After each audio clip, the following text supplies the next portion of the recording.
자, 6번 보겠습니다. 6번은 완전경쟁시장과 관련된 문제가 출제가 됐습니다. 우리 완전경쟁시장에서는 어떻게 돼요? 시장의 수요와 공급이 만나는 점에서 가격이 정해지면 개별 기업들은 그 가격을 있는 그대로 받아들이는 가격 수용자가 된다 그랬죠. 그래서 자, 시장 수요 함수가 주어져 있고요. 시장 공급 함수가 주어져 있어요. 그럼 우리가 시장의 균형을 먼저 계산을 해야 되겠죠. 그럼 시장의 균형. 자, 균형은 QD하고 QS를 놓고 풀자고요. 그러면 650 마이너스 CP는 120P가 되죠. 그러니까 130P죠는 650이 될 거라고요. 그 P는 뭐야?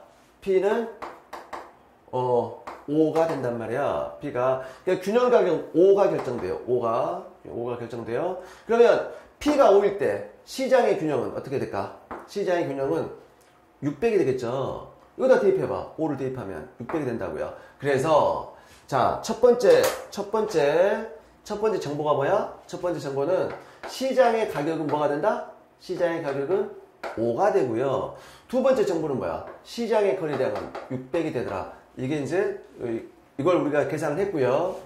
자, 기업의 이제 개별 기업의 총 비용 함수입니다.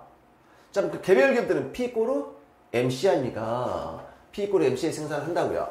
그래서 자, 먼저 그러면 MC를 먼저 계산해 볼까요? 이 한계 비용 계산해 보시면 이거 뭐야? 이거 상수 날아가고요. 얘가 어떻게 돼?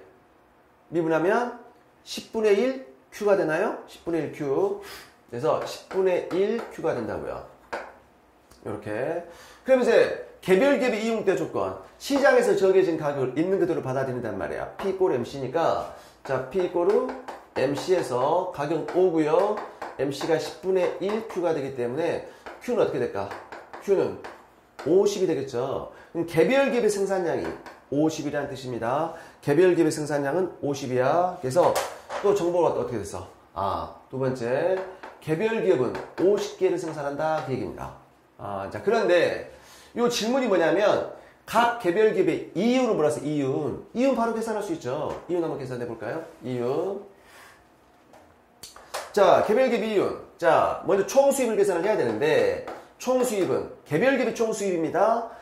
가격 곱하기 판매량 아닙니까?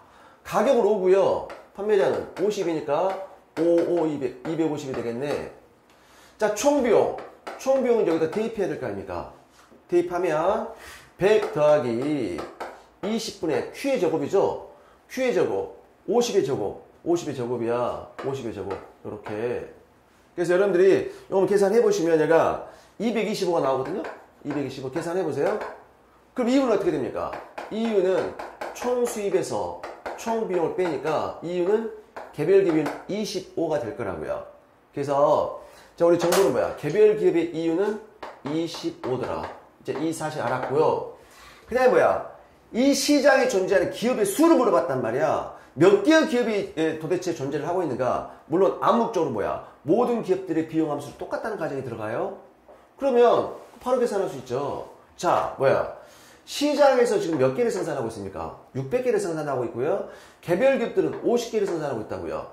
그러면 600개를 생산하고 있는데 개별 50개 생산하고 있으니까 12개의 기업이 존재를 하겠네. 그쵸?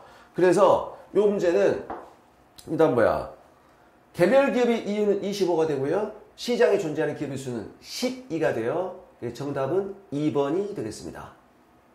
자, 7번 문제 보도록 하겠습니다. 7번 문제는 이제 독점적 경쟁과 관련된 문제가 출제가 됐습니다. 자, 독점적 경쟁은 어때요? 완전 경쟁의 성격과 독점의 성격을 모두 보유하고 있는 시장이란 말이에요. 그래서 완전 경쟁의 성격이 뭐죠? 자, 먼저 완전 경쟁의 성격 정리해 볼까? 자, 다수의 소비자가 있고요. 완전 경쟁. 다수의 소비자가 있고, 그 다음에 다수의 생산자가 있단 말이야. 생산자가. 이게 완전 경쟁의 성격과 유사하고요. 두 번째는 이제 뭐야? 장기에 뭐야? 시장에 진입 장벽이 존재하지 않아. 진입 장벽이 존재하지 않기 때문에 개별 기업의 자유로운 진입과 탈퇴가 보장이 돼요. 그러면 결국은 뭐 초과이익이 발생하면 신규 기업 진입이 일어나고요. 가격을 떨어뜨리고, 그 다음에 기존 기업의 손실이 발생하면 기존 기업 탈퇴. 그래서 어떻게 돼? 가격이 올라간단 말이야. 언제까지? 이윤이 0이 될 때까지. 그래서 이윤은 0이 되는데, 자, 제가 엄청 강조드렸던 게 여러분들 봐. 저 완전 경쟁 시장에 참여하는 개별 기업이 독점력이 없다 그랬죠. 독점력이 없는 이유가 기업이 많아서가? 아니란 말이에요. 기업이 많아서가 아니야. 아무리 기업이 수가 많다고 하더라도 각 개별 기업이 생산하는 재화의 질이 약간 차별화되어 있다면 미약하지만 독점력을 행사할 수 있단 말이에요. 그래서 완전 경쟁에 참여하는 개별 기업들이 이윤이 0인 이유는 뭐 때문에? 그렇지. 제품이 동질적이기 때문에. 그런데 결정타가 이 독점적 경쟁은 제품이 약간 차별화되어 있기 때문에 미약하지만 독점력을 행사할 수 있다. 단골손을 보유한단 말이야. 그게 독점적 성격이에요. 뭐야? 제품 차별화, 상품 차별화. 이해됐죠? 그거란 말이에요. 자, 그래서 장기균형 나왔죠? 장기균형. 나머지 한 문제 풀어볼까요? 아니, 먼저 장기균형 봅시다. 우리 장기는 워낙 중요하죠. 장기 그림 한번 그려볼까요? 한번 그려보는 게 중요해요. 독점적 경쟁 장기는. 자, 장기니까 장기에는 뭐야? P 이꼬르 AC라고요. 왜? 이윤이 0이 돼야 되니까. 가격과 평균 비용이 일치해야 돼. 그럼 가격은 어디서 결정돼? 수요 곡선이 결정된다니까? 수요 곡선에서. 그러니까 수요 곡선과 평균 비용이 접해야 된다고요. 근데는 장기니까 LAC 요렇게 있고요. 이렇게 있고 여기 접하는 거야. 요렇게 접하겠지. 얘가 P고 AR이고요. 그 다음에 요 LAC의 최저점을 LMC가 요렇게 치고 올라간다고요. 치고 올라가고, 그러면 여기서 지금 이윤이 0이 된다고요. 자, 이 높이가 가격이죠. 이 높이가 평균 비용 아닙니까? 평균 비용이니까 PQ 총 수입, 평균 비용 곱하기 Q 총 비용. 이게 이제 총 수입과 총 비용 일치하니까 이윤이 0이 되는데, 여기 핵심사항 뭐야? 이 점에서 지금 이윤이 0이 되죠. 그럼 요 점에서, 요 생산점에서 뭘 만족해야 돼? 이윤 극대화 조건 MRMC를 만족해야 된다고요. 만족하려면 MC가 여기를 지나니까 MR도 반드시 요 점을 지날 수밖에 없어요. 그래서 MR은 반드시 이 점을 지날 수밖에 없다. 요렇게. 그리고요, 요 점에서 이제 어떻게 돼요? SAC가 LAC하고 접하겠죠? 요렇게 SAC가 요런 모양이고. 자, 그 다음에 여러분 장기 비용할 때 어떻게 배웠어요? SAC하고 LAC가 일치하는 이 생산량 있지? 요 생산량에서 SMC하고 LMC도 일치해야 되니까 SMC는 요 LMC 요 점을 지나야 돼요. 그 SMC가 요 점을 지나면서 SAC의 최저를 뚫고 올라가야 되죠. 그래서 SMC는 이런 형태를 갖는다고요. 오케이. 됐죠? 자, 그러면 요 장기에 보시게 되면 규모의 경제 효과를 생산한단 말이야. 장기에 규모의 경제 효과를 생산을 해요. 그러면 요만큼을 생산할 때 자, 얘가 SAC1 K1이 있고요. 그 다음에 여기가 SAC2 이렇게 있다고 합시다. 얘가 SAC2 K2가 있는데, 자, 요만큼을 생산할 때 시설 규모를 K1, K2 어떤 거 선택한다? 요걸 선택한다는 얘기지. K2를 선택했을 때 비용이 더 낮으니까 K1은 여기 아닙니까? 그러니까 평균 비용이 낮은 K2를 선택한다고요. 그러면 평균 비용의 단기 평균 비용의 최저를 선택하지 않고 단기 평균 비용의 최저의 왼쪽을 선택한다는 얘기입니다. 그럼 여러분들 어떤 시설 규모를 운영할 때 평균 단가가 가장 낮은 걸 선택한다는 얘기는 어떤 얘기야? 공장을 100% 풀로 가동한다는 얘기예요. 그런데 그러니까 결국은 규모의 경제 효과를 생산할 때는 어떤다? 시설 규모 하나로 100% 풀로 가동하지 않고 시설 규모 두 개로 약 70% 가동이 낮다는 얘기예요. 그래서 이만큼의 과잉 생산 설비를 보유하고 있다. 초과 생산 설비를 보유하고 있다는 얘기입니다.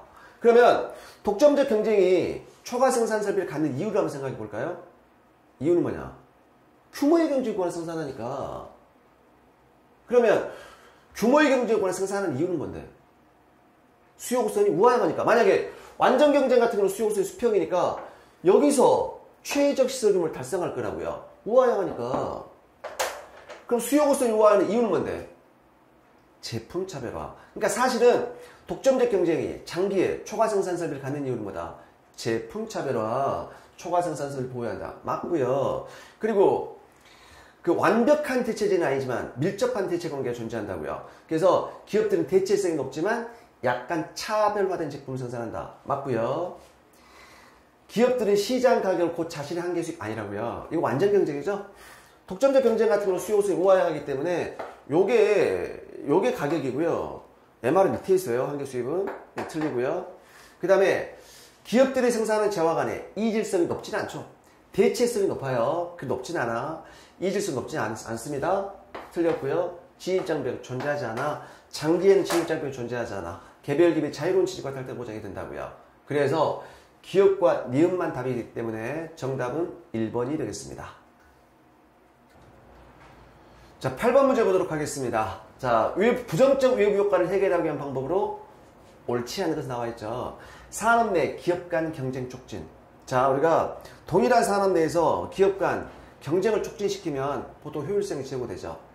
제고되는데 어디까지나 완전 경쟁 시장에서 효율성이 제고됩니다. 그러니까 그런데 얘는 그 맞아. 그러니까 아무런 언급이 없으면 그게 맞아요. 그런데 이미 부정적 외부 효과가 발생하는 상황, 이미 시장 실패가 발생한 상황에서는 산업 간, 기업 간 경쟁 촉진을 시킨다 그래갖고요. 외부성이 해결되지는 않습니다. 그래서 1번이 틀렸고요. 명령 통제 정책, 그렇죠. 직접 규제 같은 거, 환경 오염을 배출하는 기업한테다가 환경 오염 물질을 직접 규제하는 거, 명령 통제 정책 맞고요. 소유권 확립, 뭐죠? 재산권을 부여하게 되면 이해 당사자들 간에 자발적 협상에 의해서 부정적 위협 효과를 해결할 수가 있죠. 그게 뭐죠? 코즈 정리, 그 얘기를 하는 거예요. 마지막 피구세 부과하면, 자, 환경오염을 배출하는 생산자한테다가 피구세를 부여하면 부정적 위협 효과가 해결될 수가 있단 말이에요. 정답은 1번이 되겠습니다. 자, 9번 문제 보도록 하겠습니다. 다음 상황에서 정부가 기업으로 하여금 사회적으로 바람직한 수준까지 공해를 배출하도록 규제할 때 기업이 부담해야 되는 저감 비용. 자, 일단 볼게요. 어느 기업이 공해를 유발해요? 자, 이는 공해입니다. 여러분들이 문제 풀 때 이게 공해인지 오염 배출량인지 오염 감축량인지 혼동하시면 안 돼요. 이 공해 배출량이야. 공해 배출량. 유발하는 재화를 생산을 하고 있는데 공해는 외부적 피해 비용을 발생시켜서 공해의 한계 피해 비용 함수가 있죠. 그러니까 얘는 누가 보는 거야? 누가? 그러니까 환경오염 피해자입니다. 피해자의 한계 마지널 데미지 코스트 뭐 이런 거겠죠. 얘가 4, 2가 된다는 얘기지. 이는 공해 물질입니다. 그러니까 공해 물질이 커질수록 어떻게 돼요? 한계 피해 비용이 증가하고 있다는 얘기고요. 한편 공해를 줄이려면 기업의 저감 비용을 부담해야 되는데 공해를 한 단위 줄이는 데 따른 비용인 한계 저감 비용 함수 있죠. 한계 저감 비용 함수가 420-3이야. 주의할 점 봐보세요. 여기서는 이게 마이너스가 붙어 있는 이유는 뭐냐면요. 한계 비용 체증해야 되는데 왜 마이너스가 붙어 있지? 이건 한계 저감 비용이죠. 저감 비용일 때 마이너스 붙어 있는 거예요. 무슨 얘기냐면 오염을 감축하려면 공해 물질을 줄여야 될 거 아닙니까? 그러니까 얘는 이 공해 물질을 줄이면 마이너스 붙어 있으니까 커지는 거예요.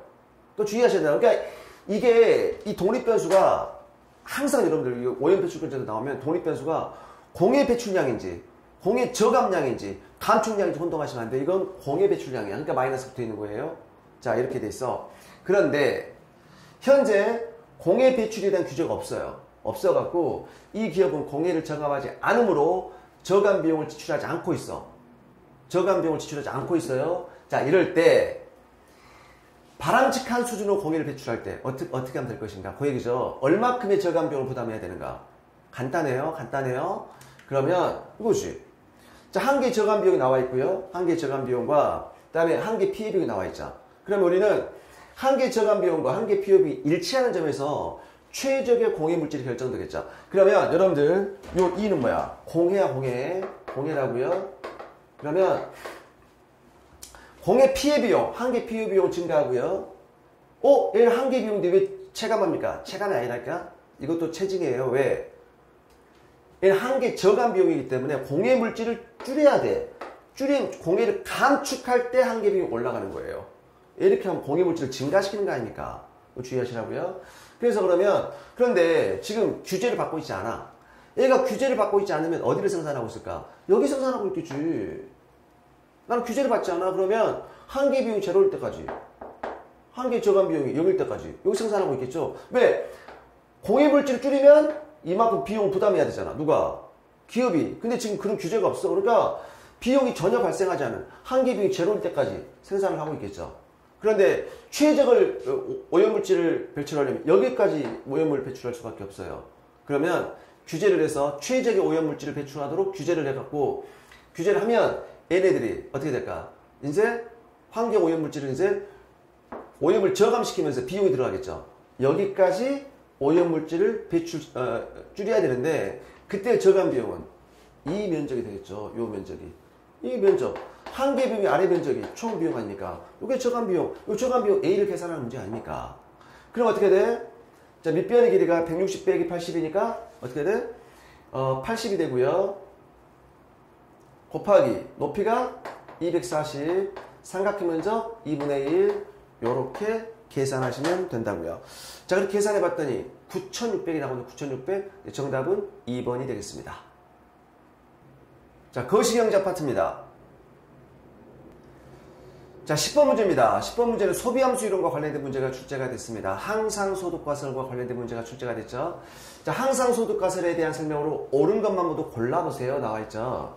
그러면 항상소득과설에 의하면 소득은 퍼머넌트, 평생 동안 벌어들일 것이라고 생각하는 평균소득 규모, 그걸 우리가 퍼머넌트, 항상소득이라고 하는 거고요. 그 다음에 일시적으로 발생하는 임시소득, 일시소득 트랜스토리, T라고 하죠. 그래서 얘는 뭐야? 항상소득은 내가 뭐 채권 이자를 받는다거나, 뭐 급여를 받는다거나, 월급 받는다거나, 그다음에 아니면 내가 어떤 부동산에서 뭐 이자가 나온다거나, 부동산에서 뭔가 임대료가 나온다거나, 이런 것들이 뭐야? 항상소득이고요. 얘는 뭐야? 길에서 주운 돈, 복권 당첨금, 그달 받는 보너스 이런 거단 말이에요. 그럼 항상소득과설에 의하면 소비는 항상소득에 의존하기 때문에 소비는 이렇게 항상소득 함수가 된다는 얘기입니다. 그쵸? 그래서 소비는 항상소득에 의존하고요. 로또 당첨금, 얘 같은 경우는 어떻게 됩니까? 임시소득이야. 그 소비 증가에 영향을 미치지 않는다고요. 그래서 사람들은 소득이 이렇게 발생을 해요. 그런데 사람들은 소비를 이렇게 일정하게 유지하고자 한다. 일시적으로 호경기 때 내가 보너스 타잖아요. 대부분 저축해버리고요. 일시적으로 내가 보너스 못 타. 임시소득이 마이너스야. 돈을 빌려서 소비한다고. 사람들은 소비를 일정하게 유지하고자 하니까. 그러니까 로또 당첨금은 어떻게 돼요? 싸그리 대부분 저축해버린다. 저축에 영향을 주지 않는다. 땡! 그리고 소비자의 실제 소득은 어떻게 된다? 항상소득과 임시소득의 합이다. 맞죠? 이거 맞고요. 경기 호황기에 항상소득 증가하고 임시소득 감소한다. 땡이죠. 경기 호황기에 항상소득은 항상 일정한 거지. 일시적 호경기에 임시소득이 증가하죠. 임시소득이. 틀렸죠. 그래서 기업과 디귿이 맞기 때문에 정답은 2번이 되겠습니다.